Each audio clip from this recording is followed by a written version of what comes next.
this is Brian with Vermillion Enterprises. Today is June 27th, 2022.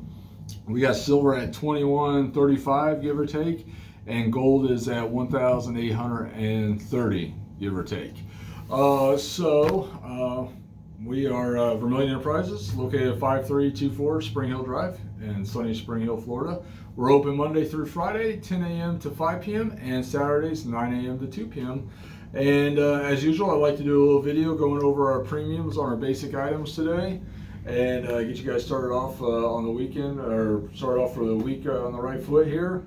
And then we'll talk a little bit about a question that someone posed on YouTube earlier. So let's do gold first, Tim. So we got 1/10 ounce Eagles in stock. We are buying them at the spot price, or I'm sorry, melt price plus 10%, and selling at the melt price plus 17%. So at $18.30, that works out to be about $214 is your cost for one of those, give or take, depending on how the market plays out when you want to order. One 1/4 ounce gold Eagles, guys, we're buying them at melt price plus 8% and selling them at the melt price plus 15%. Again, that's for BU quality material, and that works out to be about $526 a piece. And when I say the acronym BU, that just means brilliant uncirculated. That's all, not scruffy. 1/2 ounce gold Eagles, Tim, we got them in the shop. We're buying them at the melt price plus 5% and selling at the melt price plus 12%. And that works out to be, let's see here, about $1,025, give or take. So, you know, those prices are always changing, as is the price of gold. So whenever you call in or stop in, that's when we look at the live price of gold at that time, or silver, depending on what you're ordering. And then we determine on what the price point is, whether you're buying or selling to us. We have 1 ounce gold buffaloes and 1 ounce gold Eagles in stock. We are buying them at the spot price plus $50 per ounce, and we are selling them at the spot price plus 5.5%. So that works out to be somewhere around $1,931, give or take, is your cost out the door for the 1 ounce gold Eagles or buffaloes right now. No difference in the price point for either coin. We do ship throughout the country, guys. We accept payment via wire, cash, or Zelle. No money orders, no credit cards, no kind of bank checks or personal checks, and no crypto. No PayPal or Venmo or anything like that either. Just too much fraud out there, guys, for that anymore, unfortunately. Let's talk silver, Tim. Let's do 100 ounce bricks. We got them in shop. We got the Pioneer bars. We are buying any 100 ounce bricks at the spot price plus $1 per ounce, and we are selling them at the spot price plus $1.90 per ounce. And remember, guys, in the state of Florida, if your purchase is over $500 on generic silver or foreign silver or gold, there's no sales tax. But if it's under $500 on generic silver, gold, or foreign gold or silver, we have to collect a 6.5% sales tax for the state. It's just the way it is, guys. Silver Eagles in the shop. We're buying them at the spot price plus $7 per ounce, and we're selling them at the spot price plus $8 per ounce. I don't really know of a cheaper place you're going to find Silver Eagles right now. That is truly a wholesale number. We just got flooded with them over the last couple weeks, so we're willing to blow a bunch out. Now, if you want strap boxes, we have those too, guys. They are more expensive, though. If that's what you're looking for, let us know, and we'll quote you a price at that time. 10 ounce bars, Tim, Pioneer bars in stock. We got some other miscellaneous stuff too.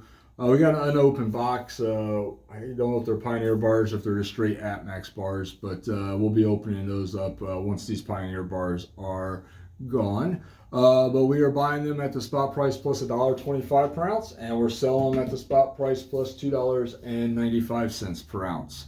So we got plenty in stock, guys, if you're looking for some. And then just scoot on over there, Tim. We got bigger bars. We got kilos and 50 ounce bars in stock. Right now, the kilos are APMAX. 50 ounce bars are always the Fleur de Lis bars. We are buying the bigger bars at the spot price plus $1 per ounce and selling them at the spot price plus $2.35 per ounce. So we have them in stock if you're wanting them. The kilo bars are, for whatever reason, very popular right now. So what would a kilo bar cost, Tim? So $21.35 plus $2.35. That's 32.15. Remember, there's 32.15 ounces of silver in a kilo. Right now, they're about $762 a piece, guys, for the kilo of silver bars. And then up here, Tim, we got just had a huge shipment of 5-ounce bars in, and we always got 1-ounce rounds in stock. Right now, we have APMAX rounds. We completely sold out of the Buffalo rounds in like 3 or 4 days, but we got plenty of APMAX rounds in stock. We are buying retail-friendly rounds and 5-ounce bars at the spot price plus $2 per ounce, and we are selling them at the spot price plus $3.25 per ounce, guys. And remember, cash, wire, or Zelle. Tim, do we accept credit cards? No. How about money orders? No. No. But we do accept cash, wire, and Zelle, Tim. We do. Just keep that in mind. 90% silver, guys. Plenty in the shop. We have plenty of dimes, plenty of quarters. Little light on $half, but we still have a handful in the shop. Silver, dimes and quarters. We're buying all junk silver at the spot price plus $5 per ounce. So at $21.35, add 5 to that, then times that by 0.715, guys, because a dollar's face of 90% silver has approximately 0.715 ounces of actual silver. And that will put you at our buy rate at around 18.85. Is that what it says? 18.85? 18.84. So, I mean, that's obviously fluctuates with the price of silver. So that's what we're paying for it. What are we selling it for, Tim? So $21.35 plus 7 times 0.715. We're going to be selling it for around 20.3 times the face value on the dimes and the quarters. The halves are going to be a little bit more expensive. So just keep that in mind. Just an extra 50 cents on the ounce.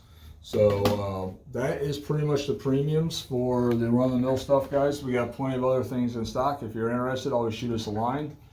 And I'm working on a big graded pre-33 gold deal. So if I get that, I will offer it up here on YouTube and see if we can't move it out. But it's in the works. It's probably not going to be for a couple of days before I can, before I'll know whether I'm getting it or not.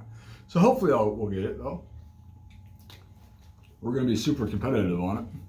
All right, question that we were asked on YouTube. Where are we at here?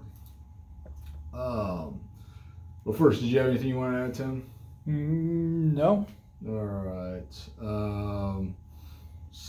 We had a lot of questions about why, on our last video, why they weren't, why the mint was slowing down or stopping production on the Gold Eagles. And it's not because there's a shortage of any kind of gold, guys. That's not the issue. The issue is that the mint is legislated to produce X number of other products, and they have to switch their focus on now to these other projects that they got going on in the mint and get those produced and out as per what they've been ordered to do by the Congress. So I guess there's a Lincoln Memorial Foundation commemorative penny that's coming out, and it looks like they are launching a new series of quarters that are highlighting famous and important women in the United States history. So should be exciting runs for them, but it does slow the production down on the other things. And in this case, the thing that we need the most of, Gold Eagles.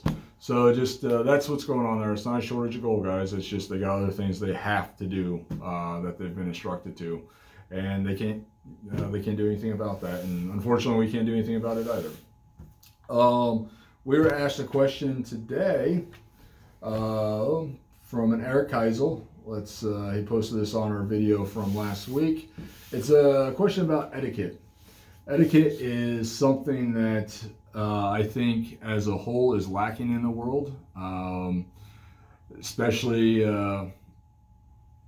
with the onset of the internet. A lot of keyboard warriors out there, if you would. Is that the right term? Yes. Keyboard, yeah.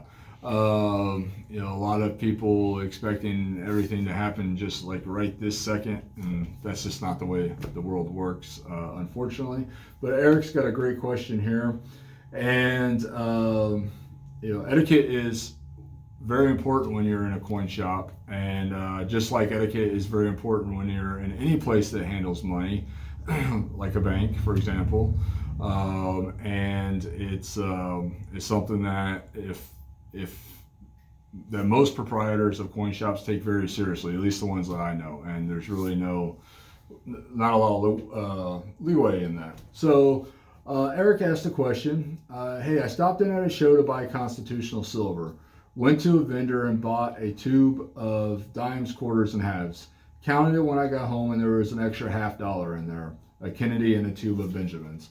I called the seller and told him and said we will even it out when I see him at the next show at the end of July. He was thankful. What is common practice? If the store owner or coin dealer makes an honest mistake during a sale, do most buyers make it right? How should this be handled? I know it was only $10.25 in my instance, but I still felt I had to do the right thing. Well, sure. Obviously, that was the right thing to do. At the end of the day, we all got to sleep at night. So, you got to do whatever makes you, whatever you're comfortable with, right? And at the end of the day, you never want to short anybody, anything. Mistakes do happen, though, guys. Coin shops, most coin shops go through a tremendous amount of cash and a tremendous amount of product. So here's my kind of rule of thumb when it comes to 90%. We buy a large amount of 90%, I guess, in the scheme of things, not like Atmex or MCM or any of those guys, but for the state of Florida, we buy a significant amount of 90%. And my rule of thumb on 90% quality is for every $500 in face value that come in, so like every 5,000 dimes or 2,000 quarters, I can tolerate up to $1's face value of bad coinage. So what does that mean? Dimes that are bent, that go through that won't go through the machine, or hold, or that are not silver. A lot of times that's what happens is you'll get dimes are tough, historically tough, because they're so small that they're hard to see. It's not rare to find in a bag of dimes of some 1965s, for example. And it's not because the previous seller is trying to screw anybody. It's hard to see dimes, right? And so those things happen. Sometimes we get Canadian coinage, whether they're silver or not, mixed in with the 90. And as long as for every 500 face of silver, there's not more than $1 worth of bad silver in there, we don't really say anything. Now, if it gets over that, then it becomes an issue, and that needs to be corrected, because that becomes now like a $20 bill, and that's on the margins that a coin shop operates on. That's something. But if it's 3 or 4 dimes or a quarter here or there, it's no big deal. Now, if a client orders a certain amount of 90% and it's not straight, the dealer should always make that right. And obviously, it's never done intentionally, but we're all human beings. Mistakes happen.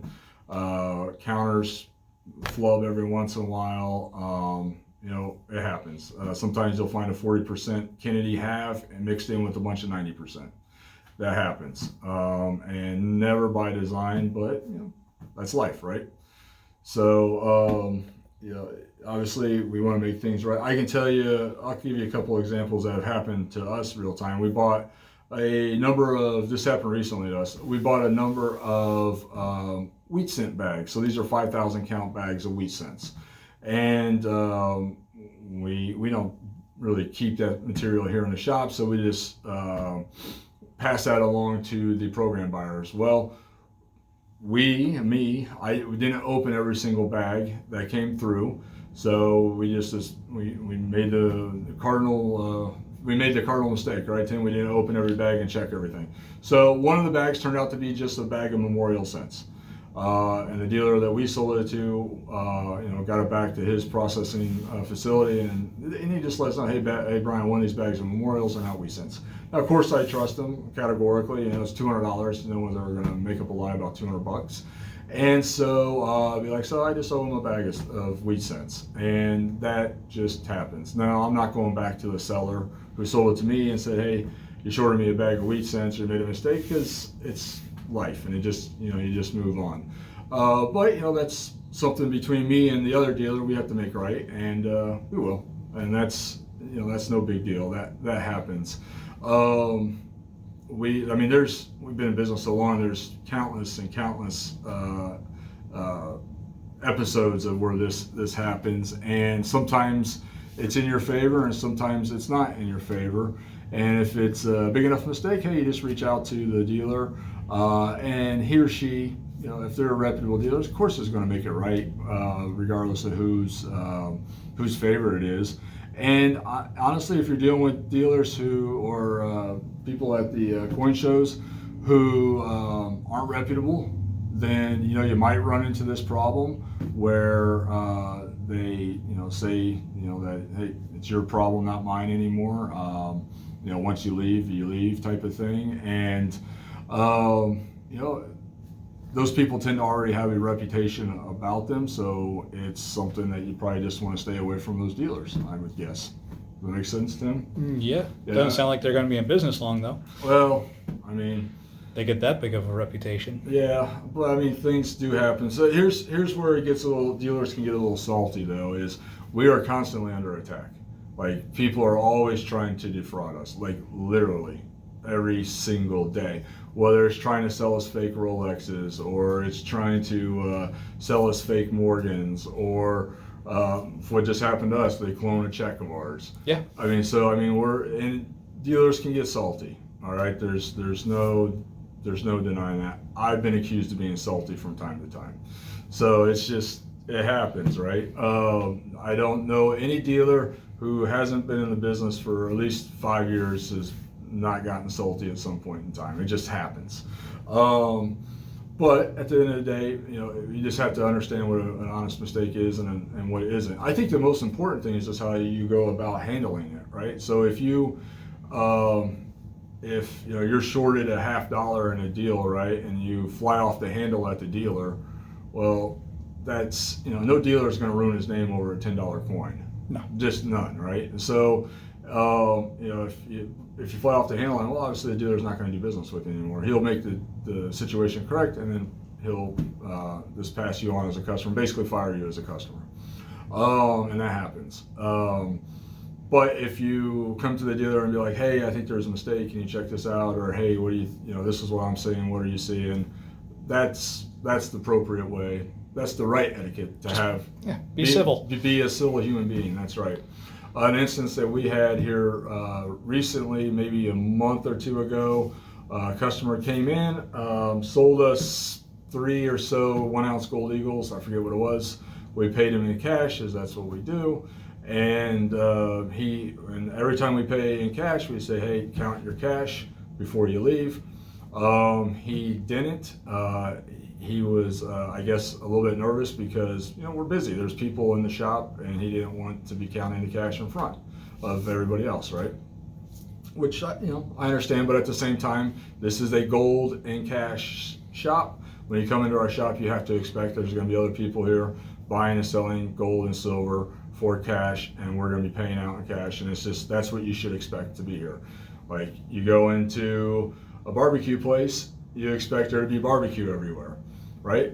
Yeah. All right, you come into a coin shop, you expect there to be gold, silver, and cash everywhere. And that's, maybe not everywhere, but that's what you should expect to see, and people dealing in those things, just like you go into the barbecue shop, there's going to be people there eating barbecue right in front of you. There's no difference, right? So, there's no salad. Yeah, that's it, right? And so he went home without counting the cash, and then he called us, I don't know, 20, 30 minutes later, whatever the time frame was, freaking out on the phone, accusing us that we had shorted him money. I explained to him that's why you count the cash before you leave. But I'll go back and check the cameras, because when we count out cash, we always do it underneath a camera. And so I went back, checked the cameras. We were 100% correct. We gave him to the dollar the right amount of money. Now, this individual, he really came after me on the phone when he originally thought he made a mistake. And so, that obviously pissed me off, but whatever. Guy felt like I shorted him, and he just didn't handle it the right way. So now I call him back after reviewing the security footage, and I tell him, like, look, you received the exact amount of money. And he came back after that and said, at that time, he said, you're right, I made a mistake when I counted it when I got home. Well, at that point in time, I fired him as a customer. He's no longer allowed back in the shop. And it's not because he said that he thought there was a mistake. It was a way that he handled it. He was accusing us of shorting him, and at the end of the day, he just couldn't count. So, and he was flustered, and he took that out on us rather than just double and triple checking his count. So etiquette always comes back to just how you handle situations. If you handle a negative situation the right way, it'll 99% of the time turn out the right way. So that's all. Obviously, Mr. Keisel here did the right thing. And that builds a good relationship with that dealer too, right? So that dealer is going to be like, hey, this dude's straight up. I can do deals with him. I can trust Eric, and that goes a long way with future deals. And I can tell you, dealers have favorite clients, right? Every dealer has a group of clients they think are, hey, I like these guys, right, or these gals, and they will throw them better deals, guys. That does happen. That happens in coin shops. That happens in card shops. That happens in auto shops. I mean, that's not just germane to a coin shop. So if you build that's what I always say in these videos, Tim. I always, build a good relationship with your local coin shop because it will benefit you down the road, whether you're buying or selling. Because we have favorite customers. That's just the way it is, as any business does. So he did the right thing. He's obviously got a great relationship with this dealer, and that dealer will definitely pay him back in kind down the road, and it'll be mutually beneficial for both Eric and that dealer. So, it's all about how you handle situations, guys. And I once did a deal. I'll tell you this was like 10 years ago. I once did like a $40,000 cash deal with the dealer, and he overpaid me by $10 on the deal. And so I called him up and I was like, hey, look, man, it's $10. I know that's not a lot of money, but just so you know, for your accounting purposes, you're going to be $10 short in your stack. If you want, I can send you a check when I get back, or make it right one way or another. He's like, don't worry about it, but thanks for the heads up, because it does affect his accounting. So he's going to be like, well, where's the extra $10? And that does matter. But it's all about how you handle it too. And so obviously Mr. Keisel did the right thing here, and hopefully that's the way everybody would handle the situation. Anything you want to add there, Tim? You attract more with honey than you do vinegar. There you go. And that's great. It's simple. It is true. Just be nice to everybody, and it'll all work out in the end. So if you guys got any questions, comments, concerns, reach out to us. We are Vermillion Enterprises, located at 5324 Spring Hill Drive in sunny Spring Hill, Florida. Keep those questions coming, guys.